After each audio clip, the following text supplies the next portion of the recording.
Hello, my name is Adrian Vale, and I'm speaking to you from a small monastery garden in northern Portugal, where I've been sitting for the past hour watching clouds. Not metaphorical clouds, actual clouds. And as I watched them drift across the autumn sky, something occurred to me that I've known intellectually for decades, but only occasionally feel with the whole of my being. I have never, not once in my 58 years, produced a single thought. Let that settle for a moment. You might object. You might say, Adrian, I'm thinking right now. I'm choosing to listen to you. I'm generating thoughts about what you're saying. And I understand that objection. I've made it myself 1,000 times. But here's what I'm inviting you to investigate. Can you actually find the moment when you create a thought? Can you locate the precise instant when you decide what your next thought will be? Try it now. Decide what you'll think in 5 seconds. What happened? Did a thought arise? Almost certainly. But did you create it, or did it simply appear? Like a bird flying across your field of vision. You didn't summon the bird. You didn't construct it feather by feather. It simply entered the space you were watching. Your mind is not a factory of thoughts. It's a sky through which thoughts pass. This isn't poetry. This is direct observation, and it changes everything. For most of my life, I believed I was the author of my mental content. When an anxious thought appeared, I owned it. I am anxious. When a cruel judgment arose about someone, I claimed it. I am judgmental. When desire swept through, I became it. I want this, but what if that's the fundamental confusion? What if the sky has mistaken itself for the weather? I remember a particular afternoon in my early 30s. I was living in Edinburgh, working on my doctorate, and I was miserable. Profoundly, existentially miserable. I would wake each morning to a cascade of thoughts. You're wasting your life. This research is meaningless. You're not intelligent enough. Everyone else has figured out how to be happy. And you're broken. And I believed these thoughts were me. They were my voice, my assessment, my truth. One evening, exhausted from another day of this internal assault, I sat by my window and watched a storm roll in across the Firth of Forth. Dark clouds, heavy with rain, moved across the sky with this inexorable weight. And then, after perhaps 40 minutes, they passed. The sky cleared, stars emerged. The sky hadn't gone anywhere. It had been there the entire time, unchanged, spacious, allowing the storm to move through it. And something clicked. My thoughts were weather. They had been storming through the space of my awareness, and I had made the catastrophic error of thinking I was the storm. The suffering wasn't the thoughts themselves. Thoughts are neutral phenomena, like clouds or rain. The suffering was the identification, the moment consciousness mistakes itself for its content. When the sky believes it's a thundercloud, it suffers. When you believe you are your anxious thoughts, you suffer. Not because anxiety is inherently unbearable, but because you've collapsed the infinite space of your awareness into a single temporary weather pattern. Let me be clear, I'm not suggesting your pain isn't real. I'm not offering some spiritual bypass where you pretend difficult thoughts don't hurt. They do hurt. Weather can be harsh.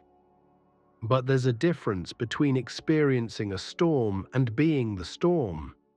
When you're identified with the content of your mind, you're trapped inside the weather. You're drowning in it. Every thought feels like a verdict on your existence. But when you recognize yourself as the space in which thoughts arise, something miraculous happens. The thoughts continue, but they no longer define you. They move through you like clouds through sky, like sounds through silence. The noise of the mind becomes a kind of music, still present, still heard, but no longer threatening the fundamental peace of what you are. Of course, once people glimpse this possibility, the mind does what it always does. It tries to control the situation. Okay, the mind says, I understand. I'm the sky, not the clouds. So I'll just stop having cloudy thoughts. I'll only allow clear, peaceful thoughts. I'll become a master of my mental weather. And this is where most spiritual seeking goes catastrophically wrong. You cannot control what thoughts arise. You cannot stop thinking any more than the sky can prevent clouds from forming. The attempt to do so is just another thought, another cloud, claiming to be the sky and trying to manage all the other clouds. I spent years in this trap, meditation retreats where I sat in rigid concentration, trying to force my mind into stillness.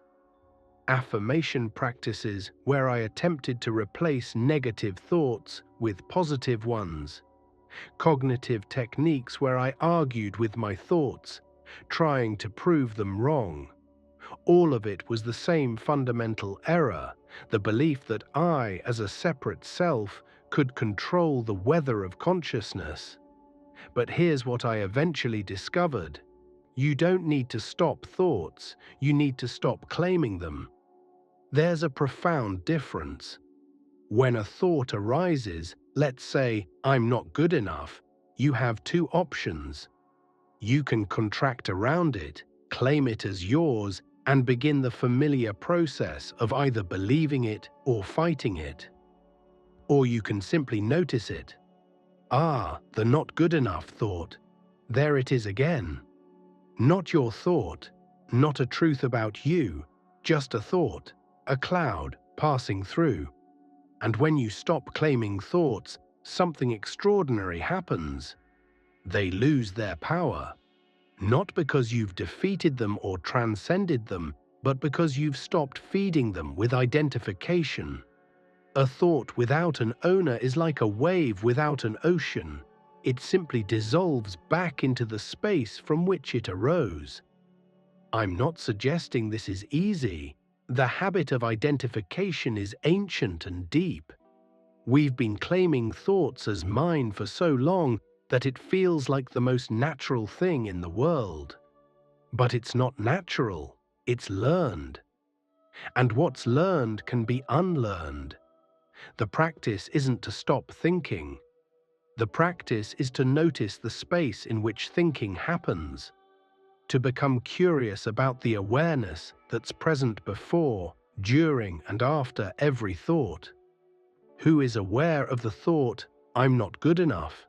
Not the thought itself. The thought is an object, arising in awareness. So what is the awareness? Can you find it? Can you locate it in space? Does it have a color, a shape, a boundary? Or is it more like sky?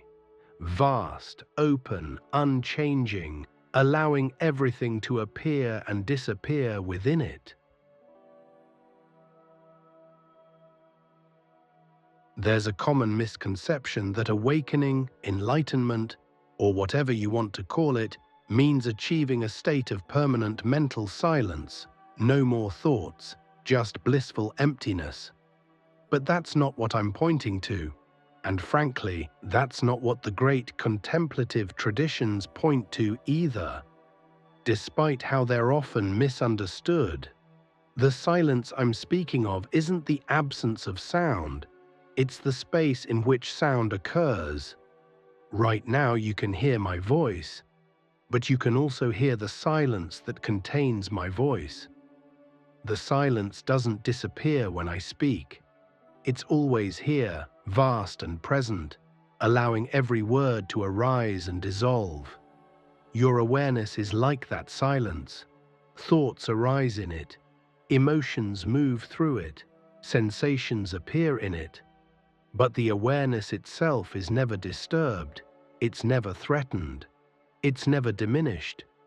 The sky doesn't become less sky-like when a storm passes through it.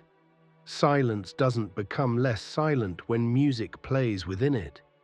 And your essential nature, this open, aware space, doesn't become less itself when difficult thoughts or painful emotions arise. This is the great secret that's been hiding in plain sight your entire life. You are already free.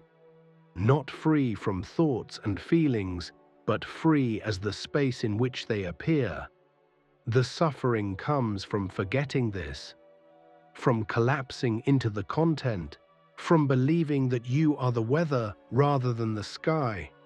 And the awakening, if we can call it that, is simply remembering, not achieving some special state, not becoming someone different, just recognizing what you already are and have always been. I'm sitting here in this garden and thoughts are moving through my awareness. Thoughts about what I'm saying to you, thoughts about the slight chill in the air, a memory of my daughter's voice from a phone call this morning, a flutter of anxiety about whether I'm expressing this clearly, all of it arising and dissolving in this open space of awareness. And I am not any of it. I am the space itself, the sky, the silence, the awareness that watches it all without effort, without judgment, without needing anything to be different than it is. This doesn't mean I'm detached or dissociated. I feel everything fully. Joy, sorrow, irritation, peace, all of it moves through with vivid intensity. But there's no longer the belief that these experiences define me. They're weather. Beautiful, terrible, mundane weather. And I am the sky that allows it all. When you recognize this, not intellectually, but as a lived reality, the whole game changes. You stop trying to control your thoughts. You stop judging yourself for what arises in your mind. You stop seeking some future state of perfection where only good thoughts appear. Instead, you rest as the space, the vast, open, indestructible space that has never been touched by anything that's appeared within it. And paradoxically, when you stop fighting with your mental weather, it often becomes gentler. Not because you've controlled it, but because you've stopped adding the second layer of suffering, the suffering of resistance, of identification, of believing you shouldn't be experiencing what you're experiencing. So what do you actually do with this understanding? Because that's the question, isn't it? The mind hears something like this and immediately wants to turn it into a technique, a method, a practice that will finally fix everything. But there's nothing to fix. The sky is already whole. You are already whole. The only practice, if we can call it that, is simply returning. Again and again, returning to the recognition of what you are. When you notice you've become identified with a thought, when you've collapsed into the weather, you don't need to do anything dramatic. You don't need to meditate for hours or repeat affirmations or analyze why the thought appeared. You just notice. Ah, I've been believing I'm this anxious thought, but actually, I'm the awareness that's noticing the anxious thought. And in that noticing, there's an immediate spaciousness. Not because the thought has disappeared, but because you've remembered you're the sky, not the cloud. This happens 1,000 times a day at first. You forget, you remember, you contract, you open, you become the weather, you recognize you're the space. And gradually, over time, the remembering becomes more stable. not because you've achieved some advanced spiritual state, but because you've simply seen through the illusion enough times that it loses its grip. The clouds still come, storms still arise, but increasingly you know yourself as the sky. And that knowing is peace, not the peace of having no problems, but the peace of being the space in which all problems arise and dissolve. I'm 58 years old. I've spent decades studying philosophy, practicing meditation, traveling the world seeking answers. And this is the simplest, most obvious truth I've found. You are not your thoughts. You are the awareness in which thoughts appear. You are not the content of your experience. You are the space of consciousness itself. You are not the weather. You are the sky. And the sky has never been disturbed by a single cloud. Thank you for watching. May you recognize the vast open space that you are. May you rest as the sky, and may all the weather of your life move through you with grace.